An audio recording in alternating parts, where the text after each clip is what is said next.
Okey, so kita nak rekodkan berkaitan dengan soalan trial daripada Selangor. Okey, soalan ekonomi yang kita nak bincangkan, dan hari ini kita akan bincangkan kertas 2. Okey, iaitu yang bahagian A ini. Okey, yang mana para pelajar ramai yang dah jawab, namun ramai juga yang mengalami masalah untuk menjawab dan memahami soalan. Ingat ya. Okey, satu perkara yang penting tentang exam ni, tak kira lah ekonomi ke atau sejarah ke kan, iaitu kemahiran kamu untuk memahami soalan tu nak apa, untuk memahami kehendak soalan. Soalan tu nak apa sebenarnya. Kalau kamu mahirkan diri dengan itu, maka kamu bersedia untuk menjawab. Okey, kebanyakan pelajar masalahnya adalah dia tak tahu soalan tu nak apa. Kemudian dia berikan jawapan yang tidak relevan dengan kehendak soalan. So itu memberikan masalah sebenarnya. Okey, sekejap. Halo. Ya, ya, ya. Boleh, boleh. Okey.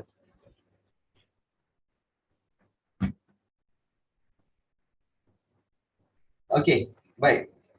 So kalau kita lihat di sini ya. Baik, kita mulakan. Maklumat berikut berkaitan dengan satu faktor pengeluaran. Okey. So bekerja dengan orang lain untuk memperoleh ganjarannya. Huraikan faktor pengeluaran tersebut. Okey. Baik. Nash, bagi tahu cikgu, faktor pengeluaran apa ni? Bekerja dengan orang lain untuk memperoleh ganjarannya, ni faktor apa ni? Apa faktor dia? Ya, iaitu buruh. So kamu tahu ini adalah buruh. Baik. So bila kamu tahu itu adalah buruh, maka kamu tahu, okey, definisi dia. Kamu plan terus. Okey, apakah definisi buruh? Definisi dia. Satu. Kemudian, okey, apakah dia punya, dia punya bagaimana dia memperoleh ganjaran? Okey, maksudnya dia memperoleh ganjaran dengan cara apa? Okey, memperoleh ganjaran dengan cara apa? Dia ada 3 cara memperoleh ganjaran. Betul. Memperoleh ganjaran ada 3 cara, iaitu pertama bekerja sendiri. Yang kedua bekerja dengan orang lain. Okey, dan satu lagi iaitu bayaran pindahan lah. Tapi bayaran pindahan kita tak boleh masuk kat sini. So, kamu boleh cerita tentang 2 saja, iaitu memperoleh ganjaran sama ada bekerja dengan sendiri, bekerja sendiri ataupun bekerja dengan orang lain untuk memperoleh ganjarannya. So definisi satu, kemudian kamu cerita bagaimana dia memperoleh ganjarannya. Okey, itu yang kedua. Kemudian yang ketiga, kamu boleh cerita lagi tentang apa? Selain daripada definisi dan bagaimana dia memperoleh ganjaran, kemudian apakah pembahagian buruh? Baik, buruh terbagi kepada berapa bahagian? Buruh ada apa? Ada 2 jenis buruh, betul? Okey, dua jenis. Okey. 2 jenis, iaitu buruh apa? Iaitu buruh mahir dan buruh mahir dan tidak mahir. Betul, mahir dan tidak mahir. So kamu kena explain, huraikan yang mahir tu macam mana? Mahir tu macam mana? Dan yang tidak mahir tu macam mana? Okey. So di sinilah yang kamu boleh lengkapkan untuk dapat 5 markah. 5 markah. Ini dia punya plan dia. Plan dia macam tu. Siapa kat sini yang dapat soalan nombor 1A 5 markah penuh? Anyone? Anyone here? Okey, bagus. Faiz Nazran pun bagus. Okey, yang lain-lain, Aisyah pun bagus. Okey, banyak. Bagus. Bermakna kamu semua dah dapat menguasai bahagian ini. Ingat okey, bila dikata huraikan faktor pengeluaran ini, bermakna kamu akan tahu pertama sekali dulu dan kamu berikan. Ya, betul. Betul. Ada juga cerita tentang mobility, iaitu dia punya mobility, iaitu pergerakan. Okey, mobility. So dia memang buruh ada mobility, sama ada mobility geografi, ya, ataupun juga satu lagi iaitu mobility fungsi. Maknanya mobility fungsi dia boleh berfungsi, okey, selain daripada terbabit sebagai buruh, dia juga boleh terbabit sebagai usahawan. Dia boleh bergerak, boleh bertukar daripada buruh mahir kepada buruh tak mahir, buruh tak mahir kepada buruh mahir. So itu mobility.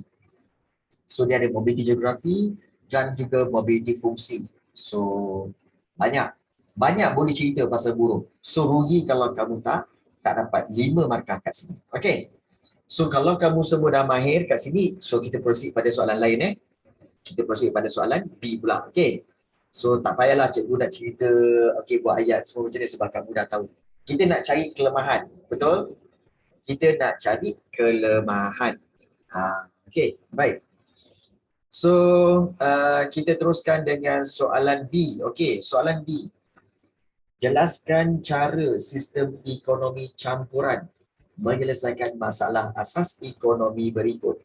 Okey, so kita lihat sistem ekonomi campuran. Okey, menyelesaikan masalah asas ekonomi berikut, iaitu jumlah barang yang dikeluarkan dan agihan barang yang dikeluarkan. Baik. Kalau di sini, okey, bagaimana untuk dapat 4 markah, iaitu kamu boleh ceritakan bahawa dalam sistem ekonomi campuran, siapa yang akan terlibat dalam sistem ekonomi? Siapa yang akan membuat keputusan ekonomi? Dalam sistem ekonomi, siapa? Kerajaan. Ya, betul. Dan firma atau individu. Okey, sebenarnya ada dua, iaitu firma dan juga kerajaan, betul. So kedua-duanya itu perlu bekerja sama. Maknanya mereka masing-masing ada peranan masing-masing. Apakah peranan dia? Itu yang kamu kena highlightkan kat sini, firma dan kerajaan. Bermakna, so apa yang kamu boleh buat iaitu contohnya kalau jumlah barang yang dikeluarkan, so kamu cerita dari sudut firma dulu. Mula-mula, okey, kamu boleh mentionkan, okey, firma kena buat apa untuk jumlah barang dikeluarkan. Okey, kita tahu bahawa firma akan keluarkan jumlah barang mengikut mengikut kepada permintaan pasaran. Okey, dan juga kita boleh ikut tentang mekanisme harga. Mekanisme harga. Manakala kerajaan pula akan buat apa? Akan mengeluarkan jumlah barang mengikut apa? Mengikut keperluan masyarakat. Ingat tu. Sebab apa? Sebab kita tahu bahawa kerajaan matlamat dia iaitu apa? Untuk memenuhi kebajikan masyarakat. Jadi, jumlah barang yang dikeluarkan akan mengikut keperluan masyarakat. So, itu kalau jumlah barang. Bermakna, untuk menjawab soalan yang pertama, soalan masalah asas ekonomi yang pertama, yang ini. Firma perlu mengikut pasaran dan juga perlu mengikut mekanisme harga. Manakala kerajaan akan mengeluarkan barang ataupun mengeluarkan barang dengan jumlah mengikut keperluan masyarakat. Dan satu lagi, kita kena jawab soalan yang kedua, iaitu agihan barang yang dikeluarkan. So, kita boleh kata kalau untuk soalan yang kedua, so firma bagaimana dia nak keluarkan agihan barang yang dikeluarkan? Dia akan keluarkan barang mengikut kepada apa? Mengikut iaitu mengikut pendapatan. Iaitu mengikut tingkat pendapatan pendapatan individu ke pendapatan masyarakat. Pendapatan masyarakat. Di mana kerana apa? Kerana kita tahu bahawa kalau firma nak keluarkan barang mewah, so dia akan agihkan barang itu kepada untuk dikeluarkan untuk barang-barang mewah dikeluarkan untuk orang-orang yang berkemampuan. Manakala kalau firma nak keluarkan barang-barang okey, untuk barang-barang yang kita kata barang keperluan ataupun barang yang harganya murah tu semua. Jadi itu akan barang itu akan diajukan kepada golongan masyarakat yang berpendapatan rendah. So mengikut dengan pendapatan masyarakat ni mungkin bergantung kepada apa? Okey, sama ada berpendapatan tinggi ataupun juga berpendapatan rendah. So di antara dua tu. Itu firma. Manakala kalau kita lihat kerajaan. Baik. Agian barang yang dikeluarkan adakah mengikut tingkat pendapatan masyarakat? Kerajaan keluarkan barang ikut tingkat pendapatan masyarakat ke? Cikgu tanya kamu. Tidak. Ya, maknanya kerajaan dia tidak mengikut tingkat pendapatan. Okey.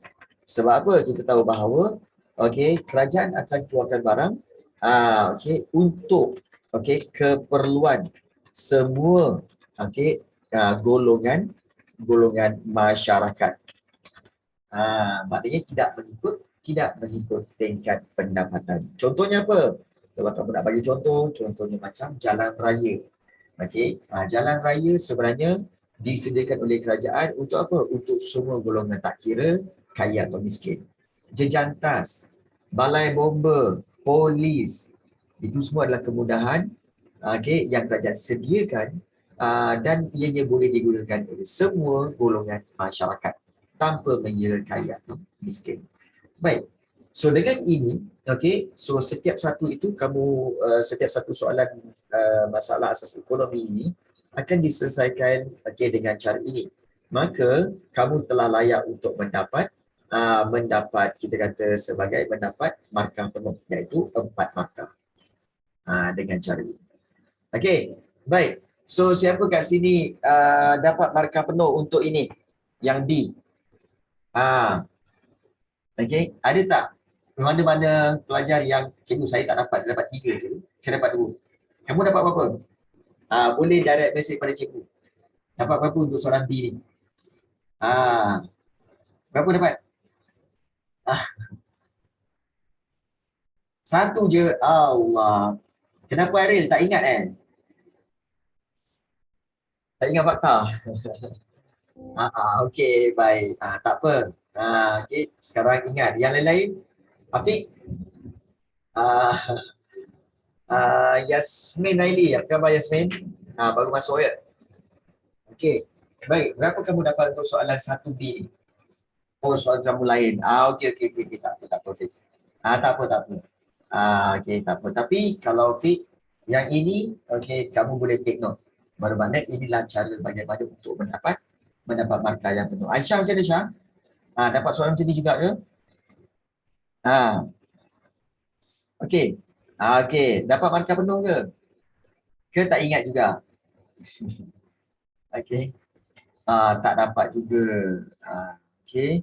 So, plan. Ingat nak menjawab mesti plan. Plan apa yang kamu nak buat, apa yang kamu nak beri. Okey. Sama ada, kalau 4 markah, buat macam ni. Kalau 2 markah, satu-satu je lah. Macam tu. Plan betul-betul. Okey. Baik, benda ni kena praktis. Kalau tak praktis, memang tak dapat. Praktis. Ya. Baik. Soalan seterusnya, kita pergi kepada C. Okey. So, dengan menggunakan kertas graf yang disediakan di halaman 4, lukiskan teluk keseimbangan pasaran. Rasanya soalan C ni cikgu ada tunjuk pada minggu lepas kan? Cikgu ada tunjuk pada minggu lepas kan? Cara-cara nak buat kertas ni. Ada cikgu tunjuk tak? Ada kan? Ada cara macam mana? Yep. Okey Aril, bagus. Okey. So dengan menggunakan kertas graf yang disediakan di halaman 4, lukiskan teluk keseimbangan pasaran. So cikgu ada tunjuk cara bagaimana untuk kamu buat yang itu. Baik. Berdasarkan jawapan di 1C. Jelaskan keadaan keseimbangan pasaran pada harga RM1.50. Okey. So kalau katakan begini keadaan dia, bermakna apa? Bermakna nak tak nak, cikgu kena tunjuk lah. Cikgu kena tunjuk berkaitan dengan jelaskan keadaan keseimbangan pasaran. Okey, baik. Menggunakan kertas graf yang diberi ini, okey. So sebagai contoh, cikgu buat kertas graf ini. Okey, so kita akan buat begini. Ini.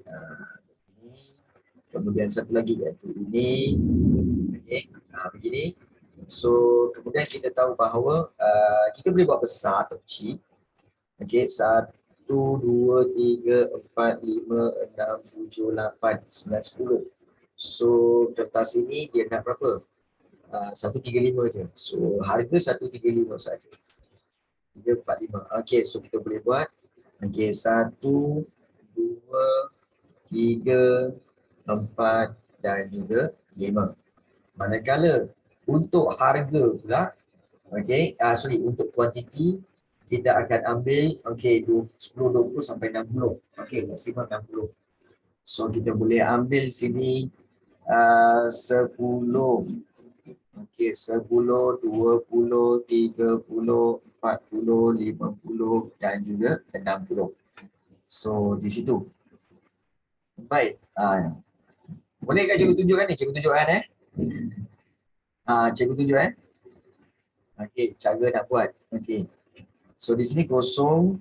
So kemudian kita akan masukkan di sini iaitu okey, ini harga dia 1, kemudian 2, kemudian 3, kemudian 4, kemudian 5.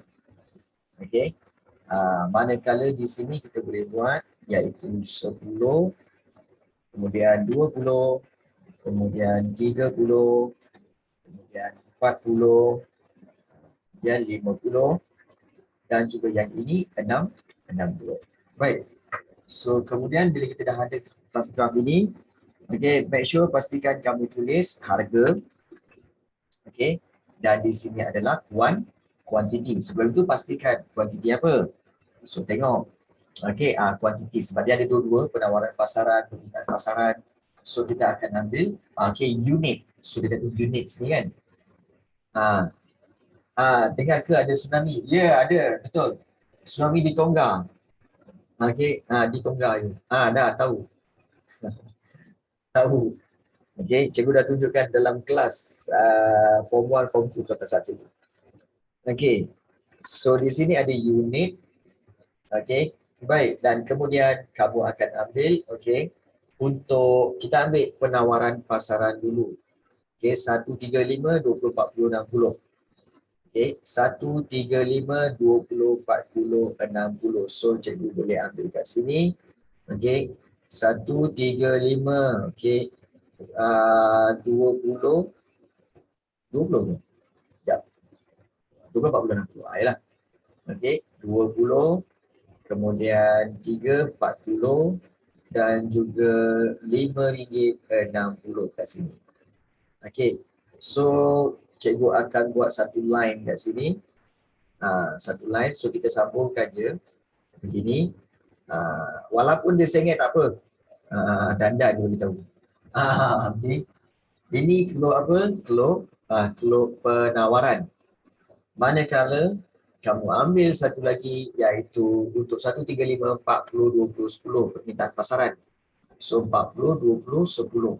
Okey. So di sini okey kita buat 40.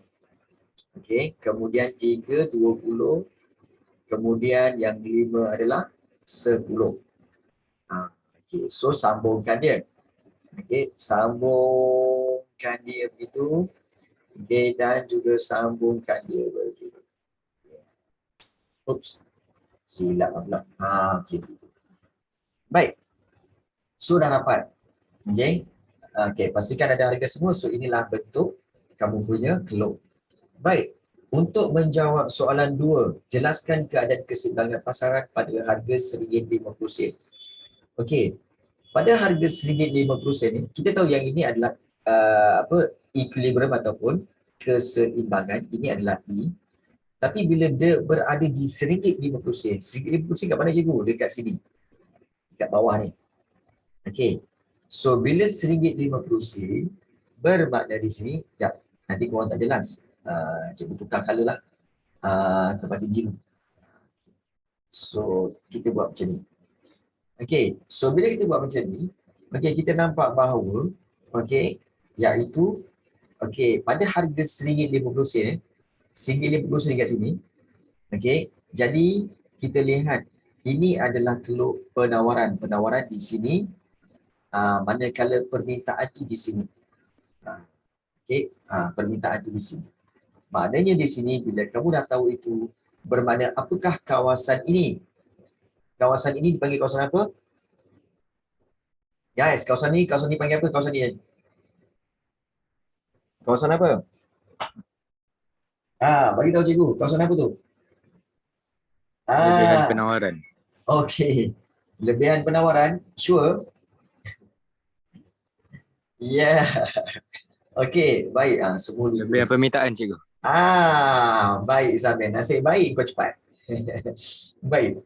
Ingat, okey, yang ini yang melintang dari kiri ke kanan tu, ini adalah S. Maknanya supply. Bermakna yang ke sini tu adalah demand. So ini demand, ini pun demand. Bermakna daripada sini kita tengok, okey, yang mana lebih ke kanan itu adalah permintaan, demand. Bermakna kawasan ini adalah dipanggil lebihan permintaan. Tengok benda tu, ini adalah lebihan permintaan. It's okay, Shimen. Waalaikumsalam. Okay, lebihan permintaan. Maka di sini, bila kamu cerita tentang lebihan permintaan, okey, tengok balik kepada soalan berapa markah nak pergi. 2 markah je kot. So kalau 2 markah, kamu boleh kata bahawa, okey, kita boleh kata bahawa pertama sekali tentang berlaku lebihan permintaan. Okey. Dan kemudian nak cerita apa lagi cikgu? Okey, tengok balik kepada graf itu. Okey, lebihan permintaan itu kamu boleh tengok. Okey, iaitu pada harga demand ini, pada harga RM1.5, dekat mana dia punya garisan kuantiti dia. Iaitu kuantiti dia pada anggaran dalam 35. Betul? Di sini anggaran dia dalam 35. So 35 tu apa tu? Ini adalah demand kan? Bermakna kuantiti permintaan 35. Manakala kuantiti penawaran pula yang di sini. Iaitu berapa ni? Ini 25. 25 unit. Maknanya ini adalah penawaran, ini adalah permintaan. Sebab itu kamu boleh mentionkan balik dekat sini bahawa lebihan permintaan. Kenapa lebihan permintaan? Kamu boleh mentionkan bahawa kerana pada waktu itu, okey, kerana mentionkan pada harga, okey, pada harga RM1.50, okey, kamu mentionkan, okey, kuantiti permintaan, okey, pasaran, okey, adalah 35 unit. Manakala kuantiti penawaran pasaran, okey, adalah adalah 25 unit. Cukup tak ini? Cukup. Okey, maka ini akan berlaku lebihan permintaan dan kamu boleh tambahkan lagi satu iaitu kamu kata bahawa apa? Harga akan cenderung untuk cenderung untuk naik semula ke RM2. RM2 kan? Betul, RM2. Ya, RM2. RM2 adalah titik keseimbangan ya. Titik keseimbangan. Harga akan cenderung untuk naik semula ke RM2 kerana harga itu adalah harga keseimbangan pasaran. Cukup. So, kamu dapat tak 2 markah untuk soalan nombor 2 ni? Dapat tak gitu? 2 markah untuk soalan nombor 2 ni, dapat tak? Ke tak dapat?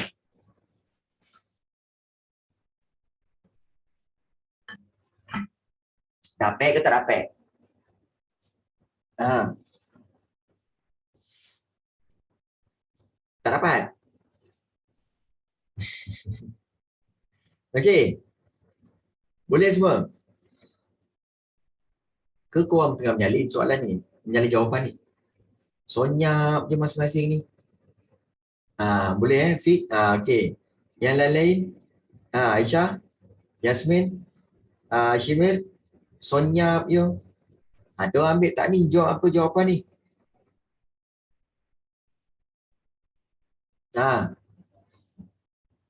Okey. Kalau begitu, nak kita proceed tak dengan soalan lain? Soalan D. Proceed boleh Okey, baik. Okey, so kita tengok pula soalan yang D. Okey, soalan yang D ni, okey, maklumat berikut berkaitan dengan kad jalan. Sebelum tu, siapa yang tak ada set ini? Siapa yang masa exam hari tu tak ada set ini, bukan set ini, selain daripada Afiq. Sebab cikgu tahu Afiq bagi tahu ini bukan set dia. Okey. Siapa yang dapat set selain daripada yang ini? Anyone? Selain daripada Afiq? Yasmin dapat set ni juga ke Yasmin? Dapat ni yang juga Izamir? Okey, Syimir yang ini juga. Okey, Faiz Nazran dapat ni juga Dapat ni juga Okey, baik. Okey. Baik. Kalau begitu, tak apa, Fik, nanti cikgu sharekan apa set ini pada kamu ya, Fik, dalam dalam grup WhatsApp. Okey? Alright. Baik. Seterusnya. Okey, kita lihat soalan D tentang keanjalan harga permintaan. Ada sesiapa yang dapat markah penuh 5 untuk soalan D? Anyone? Ada siapa dapat markah penuh 5 untuk soalan D? Ada tak? Tak ada Okey. Siapa dapat 2 ke, 3 ke? Dapat tak untuk soalan D? Okey, Aisyah. Okey. Yang lain-lain? Okey, baik. Okey, baik. So, kita lihat untuk bagaimana untuk menjawab soalan D ini.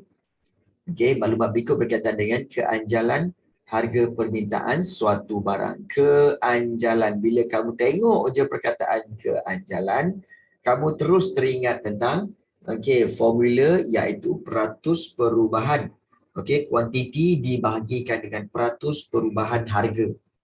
Okey, kalau dihuraikan lagi iaitu Q, Q, Pipo, iaitu Q1 tolak Q0 bagi P0, bahagikan lagi dengan P1 tolak P0 bagi P0 kan.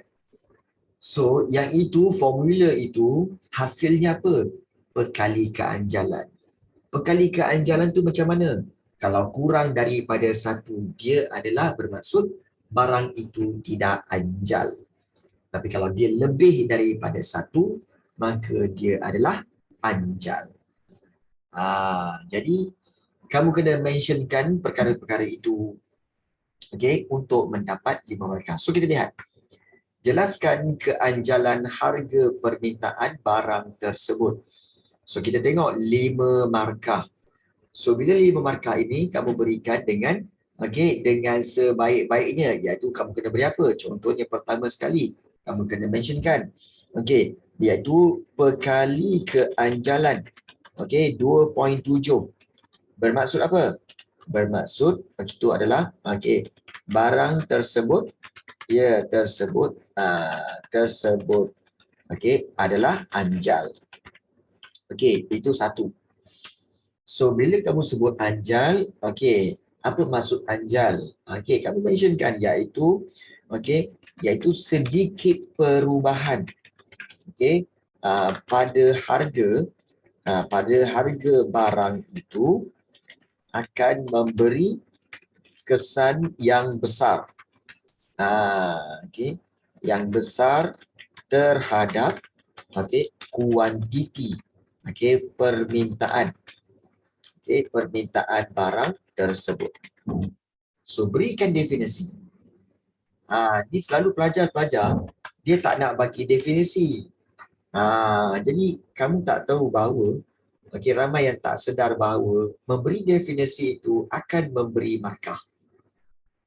Memberi definisi akan memberi markah.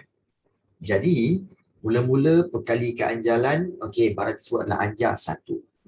Sedikit anjal bermaksud sedikit perubahan pada harga barang itu akan memberi kesan yang besar terhadap kuantiti permintaan barang tersebut. Jadi, kemudian kamu mentionkan, apakah jenis barang-barang yang anjal? Barang yang anjal ni kebiasaannya adalah barang yang barang-barang mewah. Barang mewah, dan berikan contoh.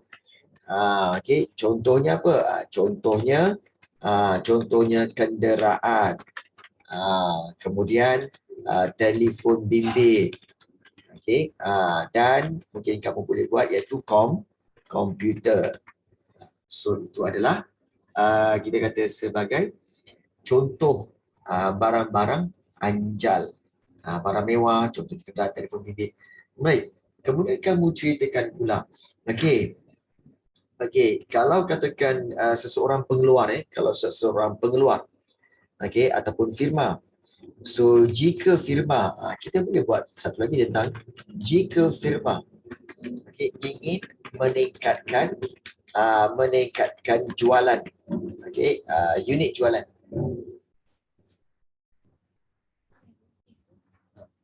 Boleh pakai ni. Spring di bottom.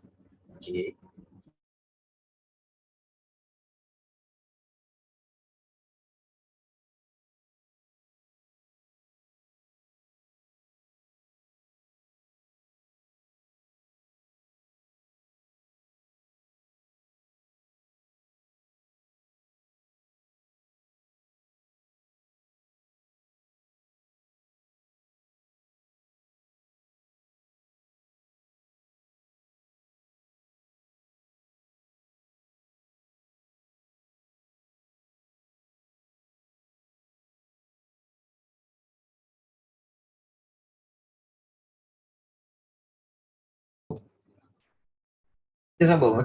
Jika firma ingin meningkatkan jualan, maka apa yang firma kena buat? Meningkatkan jualan bagi barang anjal. Apakah tindakan yang perlu dibuat oleh firma? Begitu, cikgu? Ya. Iaitu jika firma ingin meningkatkan jualan bagi barang anjal, maka firma perlu menurunkan harga barang. Harga barang tersebut. Tersebut. Kenapa? Kerana kita tahu bahawa kerana sedikit perubahan, sedikit penurunan harga akan melonjakkan kuantiti permintaan barang anjal.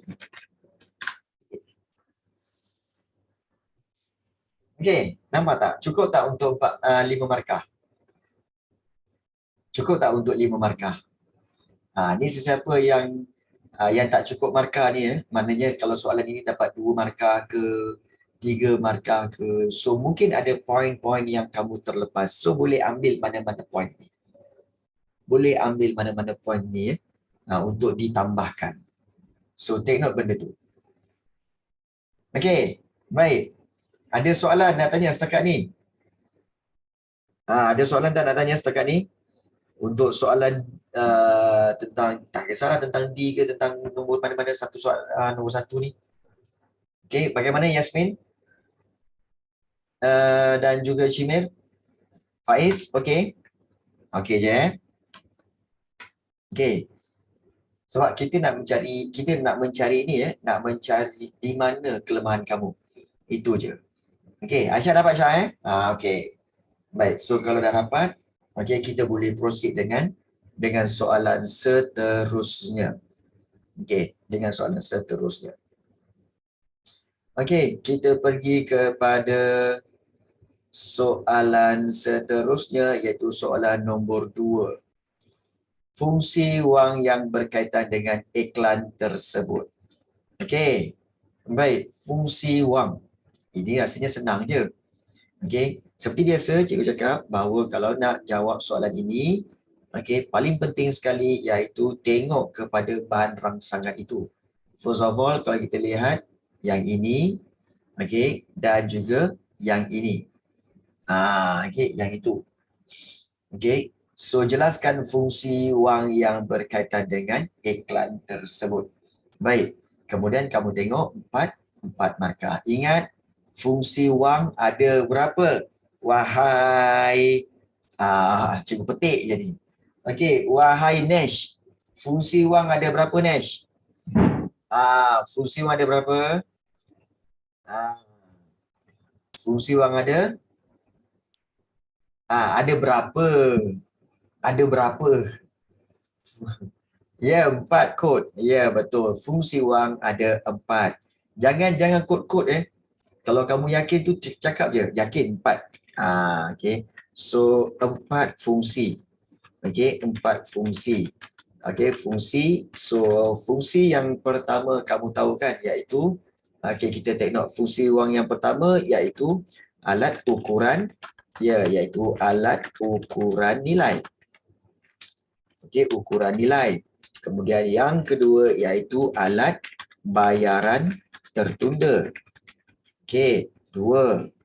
Kemudian yang ketiga, okey, fungsi wang sebagai alat simpanan nilai. Okey. Dan yang keempat paling penting iaitu alat perantaraan pertukaran. Okey, jadi itu ada 4. Okey. 4 fungsi wang yang kamu kena ingat tentang fungsi wang. Okey. Baik. So daripada situ kita tahu bahawa untuk harga tunai 2779 ini adalah fungsi wang sebagai apa? Fungsi wang sebagai alat ukuran nilai. Betul? Dan untuk bayaran bulanan itu sebagai alat apa? Bayaran bulanan RM200 itu alat apa? Siapa tahu? Yang ke bayaran bulanan RM200 tu. Itu sebagai apa? Alat? Ya, alat bayaran tertunda. Ya, bayaran tertunda. Macam tu. Jadi daripada situ barulah kamu boleh explain. 4 markah bermakna 2 untuk alat ukuran nilai, 2 untuk alat bayaran tertunda. So kamu mentionkanlah bahawa fungsi wang, okey, fungsi wang. Okey, yang pertama sebagai alat ukuran nilai. So, okey, berdasarkan kepada iklan ini kamu boleh mentionkanlah bahawa tentang telefon bimbit ini. Ingat, jawab mesti menggunakan contoh ataupun bahan rangsangan yang diberi. Jangan kau mandai-mandai buat benda lain pula. Buat contoh-contoh lain. Gunakan contoh yang diberi. So, alat ukuran nilai. So, kita lihat. Telefon bimbit ini telah telefon bimbit ini telah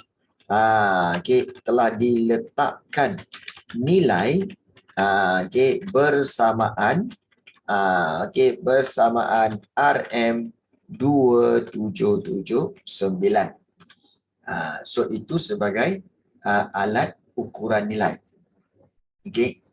Ataupun diletakkan nilai, perkataannya diletakkan nilai ataupun telah diukur nilainya. Telah diukur nilainya bersamaan RM2779. Kemudian fungsi wang yang kedua iaitu alat bayaran tertunda.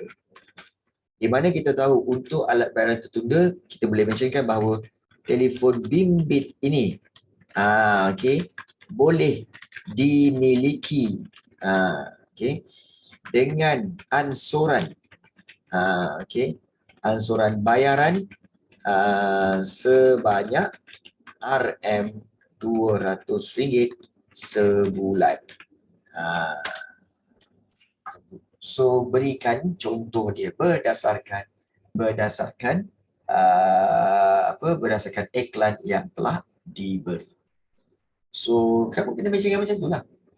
Maknanya fungsi wang yang berkaitan dengan iklan tersebut adalah alat ukuran nilai. Okey. Jadi kamu boleh buat contohnya, telefon bimbit ini telah diukur nilainya bersamaan RM2,779. Selain itu, okey, kita tahu bahawa fungsi wang yang berkaitan dengan iklan tersebut adalah alat bayaran tertunda. Okey. Kemudian kamu titik, kemudian kamu teruskan. Di dalam iklan ini ataupun di dalam iklan di atas, telefon bimbit ini boleh dimiliki dengan ansuran bayaran sebanyak RM200 sebulan. Dah cukup 4 markah. Kan? Siapa sini dapat markah penuh untuk soalan nombor 2A? Siapa dapat markah penuh? Rugi kalau tak dapat markah penuh untuk soalan nombor 2A ni. Anyone? Nesh dapat markah penuh ke? Faiz? Izamir dapat tak markah penuh untuk soalan nombor 2? Saya lah tu orangnya. Dapat 1. Macam mana kau boleh dapat 1? Nesh, macam mana boleh dapat 1? Sonang-sonang macam ni. Nesh, tak tahu. Kau ada mentionkan tak benda-benda yang cikgu mentionkan ni? Cimil, ada tak kamu mentionkan benda-benda yang cikgu mentionkan kat sini? Poin-poin yang cikgu mentionkan kat sini, ada kamu pergi? Kenapa kamu tak bagi? Okay, Nesh. Ke masa tu kamu memang blank, tak ada idea?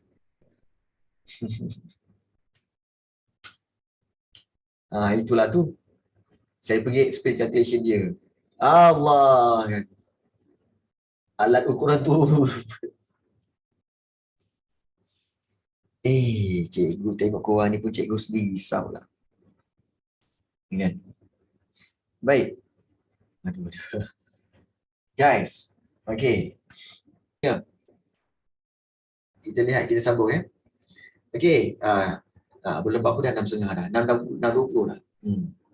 Okay. Kita lihat soalan B. Okay. Jelaskan perbezaan pinjaman overdraft dengan pinjaman bercagar. Baik. Bila katakan perbezaan ni, cikgu nak tanya kamu lah. Bila soalan berkaitan perbezaan pinjaman overdraft dengan pinjaman bercagar. Okay. Soalan perbezaan, kamu boleh buat jadual ke? Cikgu sekolah kamu kata apa? Kena buat dalam bentuk ayat ataupun kena buat dalam bentuk jadual? Yang mana satu? Jadual boleh. Sekolah-sekolah yang lain? Dia kata tak silap. Okey, lain. Bagaimana Afiq, Izamir, Faiz? Kamu rasa cikgu kamu pernah mentionkan tak? I think kan. Okay. Baik. So dia cakap boleh tapi try to avoid. Dia boleh kata boleh tapi try to avoid. Okay. So cikgu bagi cikgu terpulang kepada keselesaan kamu. Kamu nak jawab ikut mana? Sama ada kamu nak jawab ikut buat bentuk jadual ke ataupun kamu nak buat dalam bentuk ayat ke, terpulang. Tapi poin dia mesti kamu kena ingat, iaitu bila 6 markah di sini, so kamu kena ada strategi. Strateginya apa? Kamu bahagi 2 kan. So 3 daripada pinjaman bercagar dan 3 daripada pinjaman overdraft, supaya kamu dapat markah penuh 6. Sebab dia perbezaan. Okey. So perbezaan dari sudut apa cikgu? Okey, pertama sekali kamu boleh bagi tahu tentang perbezaan dia. Pinjaman overdraft iaitu daripada akaun mana? Okey. Akaun mana? So kalau kita katakan bahawa kalau pinjaman overdraft contoh pinjaman overdraft. Okey. Dia kena daripada akaun mana? Iaitu dia kena daripada akaun pertama, daripada akaun pemegang. Siapa yang boleh buat pinjaman overdraft ni? Pemegang akaun semasa sahaja. Okey. Ya, pemegang akaun semasa sahaja. Tetapi kalau pinjaman bercagar, okey, pinjaman bercagar, okey, Okey, iaitu tidak memerlukan, okey, iaitu kita kata bukan tidak memerlukan, okey, kita kata sebagai, okey, hanya memerlukan akaun simpanan. Baik. Apa maksud cagar? Okey, cagar tu maknanya meletakkan sesuatu harta sebagai cagaran ataupun sebagai aset yang boleh ditebus oleh bank jika kita tidak mampu bayar balik pinjaman. Contohnya katakanlah kamu pinjam dengan bank sebanyak 200,000. Bank kata boleh, kami boleh bagi pinjaman tapi kamu kena ada aset untuk kamu cagarkan. So, kamu pun kata, okey, saya ada rumah. Okey, saya ada rumah. Okey, saya ada tanah yang telah dihadiahkan oleh bapa saya kepada saya. So, saya ada tanah. Dan tanah itu bila saya tanya pada market, tanah itu berharga 200,000. Boleh tak saya jagakan itu? Boleh. Sebab itu aset. Jadi, bank akan kata apa? Bank akan kata, dia minta kepada kamu, okey, sila berikan geran tanah. Kamu pun berikan geran tanah. Dia akan cek, oh geran tanah tu memang nama kamu. So, memang harta tu harta kamu. Jadi, bank akan cakap, okey, kami boleh luluskan pinjaman 200,000 tu, tetapi seandainya kamu, okey, tidak, kita kata tidak mampu ataupun tidak melunaskan hutang ini, maka geran tanah itu menjadi milik bank. Menjadi milik bank, maka tanah itu juga akan menjadi milik bank, bukan lagi milik kamu. Sekiranya kamu tak membayar hutang. So, geran tanah tadi dan tanah itu, itulah dia cagaran. Itu maksud cagar. Memanglah bermakna di sini, kalau katakan kamu bayar bagus, okey, sampai habis 200,000 kan, kamu bayar tiap-tiap bulan selama mungkin 10 tahun. Lepas 10 tahun kan kamu cakap, oh saya dah habis, bank saya dah habis bayar dah semua.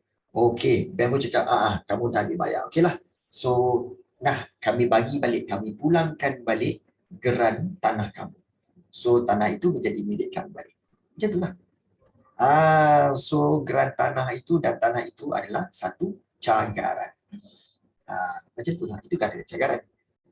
Memang sebab bank pun tak nak rugi. Kan dia bagi duit 200,000 pada kamu, kemudian kamu hilang, kamu tak bayar, kamu lari mana-mana sini kan. Nanti bank yang rugi. Kan? Jadi itu tujuan dia. Baik. So kita lihat di sini. Okey, itu pertama perbezaan dia. Okey. Yang kedua, okey, pinjaman overdraft, iaitu kita kata sebagai pinjaman jangka pendek. Jangka pendek. Okey, jangka pendek ni maknanya apa? Maknanya okey, perlu iaitu kamu boleh mentionkan iaitu perlu diselesaikan dengan segera. Okey. Dengan segera. Jika tidak, maka kadar faedah akan meningkat. Itu untuk pinjaman overdraft. Manakala untuk pinjaman bercagar, kebiasaannya adalah pinjaman yang berjangka panjang. Pinjaman berjangka panjang. Kita kata pinjaman jangka panjang lah. Apa maksud jangka panjang? Iaitu okey, kita kata bayaran pinjaman tu boleh diselesaikan diselesaikan dalam tempoh lebih dari 10 tahun. Lebih daripada dari 10 tahun. Macam tu. So, itu perbezaan antara pinjaman bercagar dan juga pinjaman overdraft. Dan paling penting, kenapa berbeza? Satu lagi iaitu, pinjaman overdraft tidak memerlukan tidak memerlukan peminjam memberi sebarang aset. Okey. Okey, sebarang cagaran lah. Sebarang aset sebagai cagaran kepada bank. Okey. Tetapi kalau pinjaman bercagar, okey, memerlukan peminjam, okey, peminjam, okey, memberi, okey, okey, sebarang aset, okey, sebarang aset kepada bank, okey, kepada bank sebagai cagaran. Okey. So itu je. Okey, boleh dapat? Boleh dapat ke? Siapa di sini dapat 6 markah penuh? Siapa dapat kat sini masa trial itu dapat 6 markah penuh untuk soalan B ni? Ada tak? Tak ada Yasmin, kamu dapat berapa? Kosong otak blank. 3 je. Okey, good move. Okey, separuh. So, lepas ini dengan poin-poin yang telah cikgu berikan ini, kamu yakin, oh, ada lagi rupanya yang aku tak isi. Kesedaran tu penting. Kesedaran tu penting bahawa, oh, ada lagi poin-poin yang aku beri tak cukup. Ingat tu. Okey? Baik. So, itu berkaitan dengan soalan yang B. Okey, tentang perbezaan. Okey, pinjaman overdraft dengan pinjaman bercagar. Okey. Baik. Okey, so ini soalan C. Okey. Belum apa dah 6 setengah. Okey. Baik. Sebelum itu, okey. Apa yang lagi yang cikgu boleh bantu kamu untuk kamu bersedia bagi menghadapi peperiksaan SPM dalam sejarah, dalam ekonomi ni? Apa lagi yang kamu perlukan? Cuba bagi tahu cikgu. Cuba bagi tahu. Faiz? Airil? Afiq, Aisyah dan juga Nash, dan Izamir dan juga Shimir.